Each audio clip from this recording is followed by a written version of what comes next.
Welcome back. Let us discuss NXT Takeover that I finished watching, roughly an hour ago. So I watched this while I was doing my treadmill. Now, for people who may not know, may not follow the main channel, I work out on my treadmill every day. I jog 5 miles a day at about 5.5 miles an hour, sometimes down to 5.2 or 5.3. I make sure I do 5 miles. It used to be 4. I've upped it to 5. If I need to go to 6, I'll go to 6. But when I'm jogging, I don't have the ability to take notes. So there's no whiteboard, and I'm not doing this on the hockey set. So I've got the results here from CBS Sports. They do the write-ups, just to make sure I don't forget anything. So NXT showed again that when they do War Games, well, I'm pretty sure some of the wrestlers are dead. They're just not aware of it during the match. And we'll start with Dakota Kai. Dakota Kai, at least 3 times in this match, I winced at what I was watching. And I know this is, people are going to say, it's fake, it's fake. Yes, it's staged, it's planned, and injuries happen. And I would not be surprised if Dakota Kai is not 100% right now. We'll just throw it that way. She wrestled the whole match. She's not one of the more physically imposing women in the match. Like, she's not as solid as, like, Ember Moon, Toni Storm, Rhea Ripley, or Gonzalez was in there too. Honestly, absolutely just amazed at what Dakota Kai was able to put up with in this match. And put up with meaning like she went through a lot. And then Candace Larae, if I had a quibble with this, it's that with all the different camera angles, it kind of exposes itself. And I don't know if anybody else noticed this, but there were certain points where they were setting up a spot, and you could see women either motioning somebody in or waiting. You could see them looking over like, okay, I'm going to hit this move, but I got to wait until she gets into position. And then with Candace LeRae, she's down on the mat. There's nothing on top of her. She takes a chair, pulls it over onto her chest, realizes it's upside down. I think it was Shotzi Blackheart that was coming off the top rope. Flips the chair over, and she's doing this the whole time up at Shotzi, like, don't jump yet. Okay, now you're good. And I watched that thinking, because again, you can see things during a match that you say, so this is great. I know this is staged. I know this is pre-planned, but it feels so natural, and it all feels organic.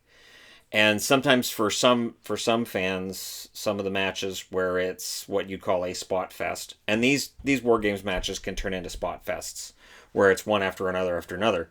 But the idea is that in these matches, when the spots happen, they need to look brutal. And of course, the most famous is Edge hitting Jeff Hardy, putting him through the mat, and it looked like he was probably dead in that moment. I remember during that TLC match, there were at least 4 times where I turned to a friend of mine. We were watching it at a pub, and I turned to a friend of mine and said, so Christian's dead. And then he'd get back in the ring, he'd set up a chair, and he'd be dead again.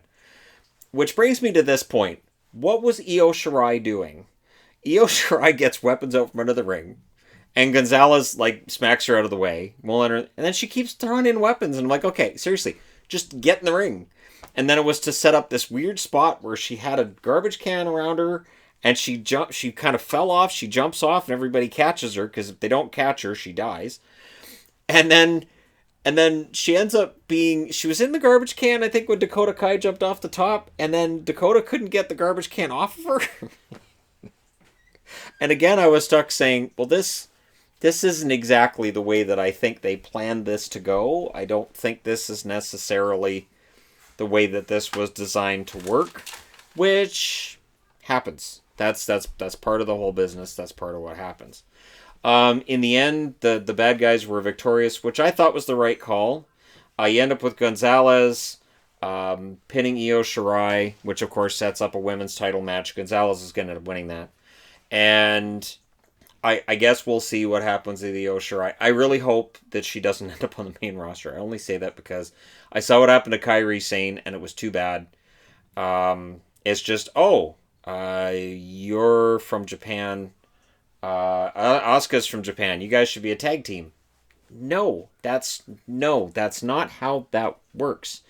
I get this bad feeling that if Io Shirai went to the main roster, she'd end up in a tag team with Asuka. and she would pale in comparison. Even though I think of the three women, I think Io Shirai is the best pure wrestler of the three, and I love Asuka, but Io Shirai is fantastic. I think she's absolutely fantastic. Not to say anything bad about Candace LeRae, I think her and Johnny Gargano on the main roster would be heat magnets, absolutely heat magnets. But for that match, CBS is giving it an A minus. I'm not sure where the minus comes from, because while I'm saying that there were certain moves in this match that I could see maybe weren't as genuine as they could be, and you could kind of see behind the scenes what was going on because of all the camera angles, it still was executed so well. There was a spot with Dakota Kai over the chairs, and I think it was Ember Moon came off the top to blast her onto the chairs, and I don't know how Dakota didn't end up getting hurt on that. I was just glad she didn't, because they had her draped over the chairs, and like, oh, this could go bad, because even if they're rigged chairs, and that, you know, that happens, that they're not your regular everyday steel chair, it still hurts like hell, and I've still seen people get hurt, and I've still seen concussions. So I'm glad she's okay. I was blown away by that. Then they had the Finn Balor promo, which was fine, just to talk about Wednesday, and he's coming back. Tommaso Ciampa then fought Timothy Thatcher. You could tell Tommaso was supposed to win this match. Clearly, Tommaso was going to win this match. We had Thatcher's ear get cut by the knee brace of Tommaso Ciampa, which is always a risk when the guy's wearing a knee brace, even if he's got pants over top of that knee brace. And then there was the DDT on Thatcher, which I thought looked like he really drilled his head into the mat. And then when they showed the replay of the DDT, they showed it from a different angle, and I thought, okay, so he did collide with the mat. And then when he came off the mat, he was holding his arm this way, and the only reason that that's notable is that if you get a stinger, you may have an arm that's gone kind of numb. Now, it's possible he's selling an injury, it's possible that it's something else from the match, but I was honestly worried about Thatcher during that match. I was worried about Ciampa too, because we've seen him get hurt, we've seen him end up needing a long time off due to injury. And when he works these really stiff matches, and I get it, he likes to work the really stiff matches, I just worry he's shortening his career when he does it. And maybe working safe isn't his way to work, but it scares me, because I love Ciampa. I think he's fantastic, and I want to see him wrestle as long as humanly possible. Then we had Dexter Lumis versus Cameron Grimes in a strap match, which was okay. It was entertaining. I understood, you know, Lumis winning the match was mildly predictable. Cameron Grimes, I get like an Elias feel off of him, where he may end up being a guy who can get the crowd all fired up, but he's never really a title threat. He may be out there to make everybody, you know, look good, and to be that guy that the crowd hates, so when somebody beats him, they become like a huge hero because they shut up Cameron Grimes. Grimes also, I think, has more power than they necessarily portray him as having. I think that showed in this match as well. He's a very powerful wrestler, and despite his kind of scruffy look, he's very clean. I didn't really have moments in this match, despite them, you know, fighting with a strap and flinging each other over railings and all that. I didn't really get any moves in this match that I thought were overly brutal or that I thought were really... I didn't wince during this match. And there were moments where I thought Grimes was entertaining. I thought this is my strap, I'm using my strap. I'm using my strap or no strap. It's a strap match. Why? And then I thought, okay, so is this going to be a rigged strap? I thought, like, is it going to break? Is there something wrong with it? But there wasn't. It was just like some weird psychological game. Then they had the Karrion Kross vignette, which the announcers portrayed as, I don't know what's happening. Okay, well, that's what it was, because Kross is out injured, right? Then we get Leon Ruff against Damian Priest and Johnny Gargano. Leon Ruff pretends he's dead very well. He reminds me of, from ROH, you have Cheeseburger. And Leon Ruff kind of reminds me of that, in that he's small. I think with his attitude, I think eventually he'll be the bad guy. He'll be the heat magnet. He reminds me of Leo Rush. And the fact his name's Leon Ruff, which is Something if you're like a casual fan, you go, oh, wasn't that the mouthpiece for Bobby Lashley? I would totally understand because the build's the same too, pretty close. But Ruff is a pretty good wrestler, and there was the point there where he was taken out hurt, and I thought, is that legit? Like I know that's all set up, but again, there's part of me thinking, that could be legit. It's possible. He's a small guy. So Gargano ends up winning thanks to all of the killers from Scream. I was bewildered because they were calling them ghost faces and they were wearing the actual masks from Scream, which can be a copyright issue. So I guess that's not a copyright issue. Like if they're all wearing Friday the 13th masks and they say they're all Jason Voorhees, wouldn't that be a copyright? So one of those things. But it ends up with Gargano winning, and Austin Theory is the one that helps him get the win. I'm glad to see Austin Theory involved in this. I'm fascinated to see. So are we going to get another big group of guys together in NXT? Like, it feels like we have a lot of gang warfare going on, and we're just finishing War Games. So I'm not sure where that goes. But yeah, Priest looked very good. It was a great match because Johnny Gargano is incapable of putting on a bad match. And then we get the final War Games, which was Undisputed Era. I cannot praise Undisputed Era enough. I cannot praise them enough for their overall ability, for their just all four guys have their own style, all four guys have their own character, and yet when they're all together, you believe that they're a unified front. And the words Four Horsemen were brought up so many times by the announcers. Normally, I would say that's aggravating. They need to stop comparing to the Four Horsemen. They are a lot like the Four Horsemen. The similarities between Undisputed Era and Four Horsemen are just too much to ignore. Where you have your tag team champions, you have your main champion, and then your middle. So your main champion's Adam Cole, your tag team is Kyle O'Reilly and Bobby Fish, and then you have Roderick Strong, who is your mid-card champion. Guy who could be North American champion. He's probably not world title level. So back in the old Four Horsemen, you had Tully Blanchard and Arn Anderson. I'm not counting Ole Anderson because when I came into wrestling, Ole was basically already retired and he was the mouthpiece before James J. Dillon. And sometimes at the same time as James J. Dillon. And then you had in the beginning, Barry Windham became the fourth guy with Ric Flair being the main guy. And then, of course, Lex Luger would come in and he would be the mid guy. But Flair was always the top. You had your muscle and then your tag team.